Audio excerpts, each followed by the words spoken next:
안녕하십니까. 저는 와콘 조직사기 피해자 대표 박정원입니다. 오늘 저는 검찰이 약 5천억 원 규모로 기소한 와콘 조직사기 사건의 실체와 왜 피해자들이 4년 동안 이 사건을 포기하지 못하고 있는지 말씀드리고자 합니다. 와콘은 블록체인 기술과 가상자산 사업을 내세웠습니다.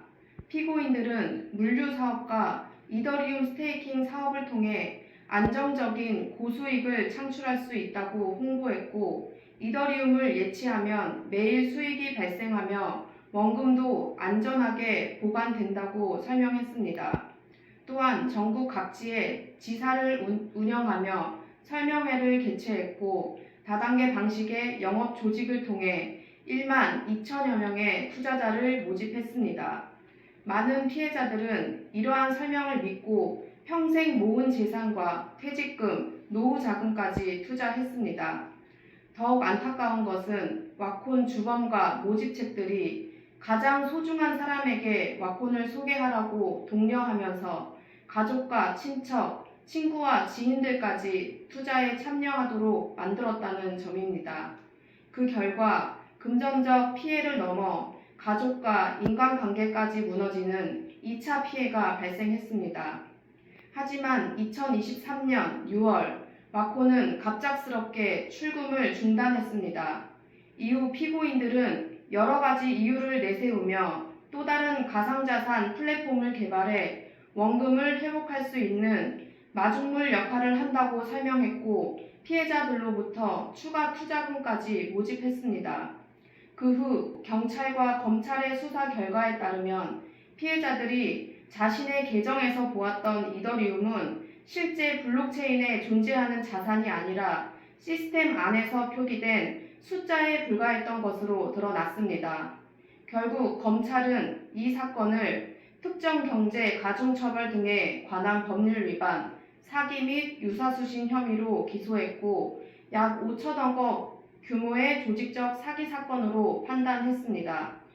현재 주범 2명은 1심에서 각각 징역 15년을 선고받아 항소심이 진행 중이며, 앱 개발자와 모집책, 관계자 등 40여 명도 공범으로 기소되어 재판을 받고 있습니다. 와콘 사건은 단순한 투자 실패 사건이 아닙니다. 수익이 발생하지 않은 구조에서 신규 투자자의 자금으로 기존 투자자에게 수익을 지급하는 폰지 방식이 문제된 사건이며, 다단계 조직을 기반으로 운영된 조직적 범죄라는 것이 검찰의 공소 내용입니다.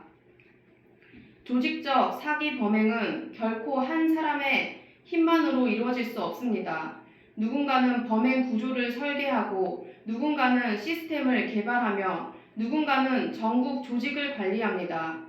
또 누군가는 투자자를 모집하고, 누군가는 허위 홍보와 분위기 조성을 통해 투자자들의 신뢰를 유지하는 역할을 담당합니다.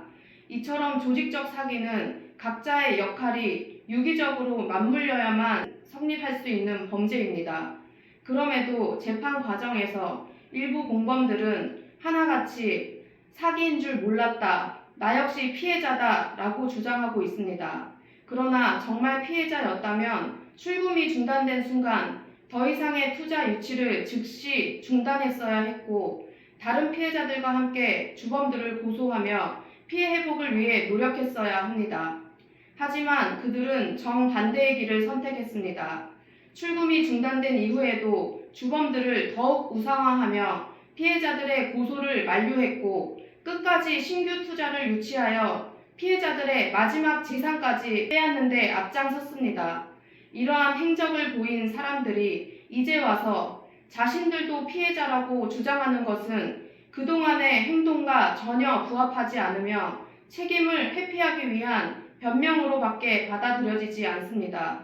따라서 조직적 사기 범죄에서는 단순히 주범만이 아니라 범행을 가능하게 한 모든 가담자들의 역할과 책임을 법과 증거에 따라 명확하게 규명하고 그에 상응하는 법적 책임을 엄정하게 물어야 합니다.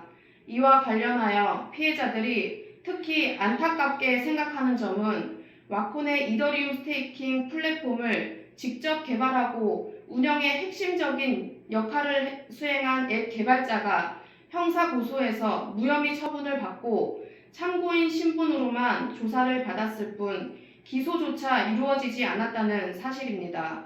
해당 플랫폼은 와콘 사기 범행의 핵심 수단이었으며 피해자들은 이 개발자가 단순한 외주 개발자가 아니라 범행 구조와 운영 전반을 누구보다 더 잘 알고 있었던 핵심 관계자라고 판단하고 있습니다. 그럼에도 지금까지 형사 책임에 대한 본격적인 판단이 이루어지지 않은 것은 피해자들에게 또 하나의 깊은 아쉬움과 허탈감을 안겨주고 있습니다. 와콘 사건에서 피해자들이 또 하나 안타깝게 생각하는 부분은 주범들의 1심에서 실제 피해가 존재함에도 불구하고 수십억의 피해금이 불상 처리되면서 공소금이 축소되어 판단되었고 민사소송에서도 어려움을 겪고 있다는 것입니다. 피해자들은 피고 측이 제출한 허위 자료로 인해 일부 피해 규모가 제대로 반영되지 못했다고 보고 있으며 현재 진행 중인 항소심에서는 이 부분이 충분히 심리되기를 기대하고 있습니다. 그럼에도 피해자들의 입장에서는 검찰이 이러한 부분을 적극적으로 반박하거나 바로잡기 위한 대응이 다소 미흡했다는 아쉬움을 지울 수 없습니다.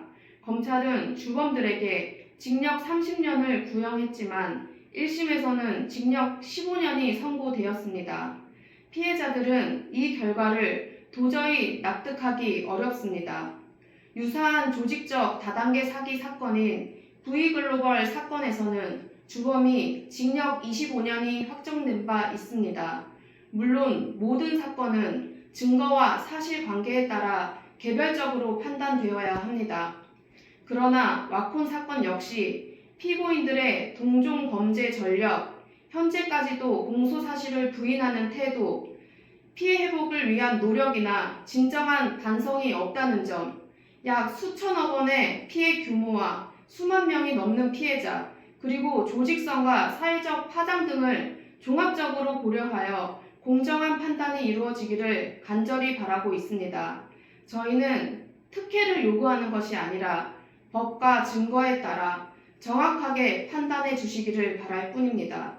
조직 사기에 가담한 사람은 자신의 역할에 상응하는 책임을 지고 피해자들은 법으로부터 보호받을 수 있다는 믿음을 확인하고 싶습니다. 정부와 국회에도 부탁드립니다. 조직 사기는 사회 전체를 무너뜨리는 중대한 범죄입니다. 피해자 보호 제도와 조직 사기에 대한 처벌 기준을 더욱 강화할 수 있도록 조직 사기 특별법이 하루빨리 제정되기를 간곡히 부탁드립니다. 와콘 항소심 재판부께도 간절히 호소드립니다. 사건의 전체 구조와 실제 피해 규모, 그리고 각 피고인들의 역할과 책임을 면밀히 살펴주시고 국민이 신뢰할 수 있는 공정한 판결을 내려주시기를 간곡히 부탁드립니다. 대한민국이 사기 범죄의 단호한 나라, 그리고 피해자를 끝까지 보호하는 나라가 되기를 진심으로 바랍니다. 감사합니다.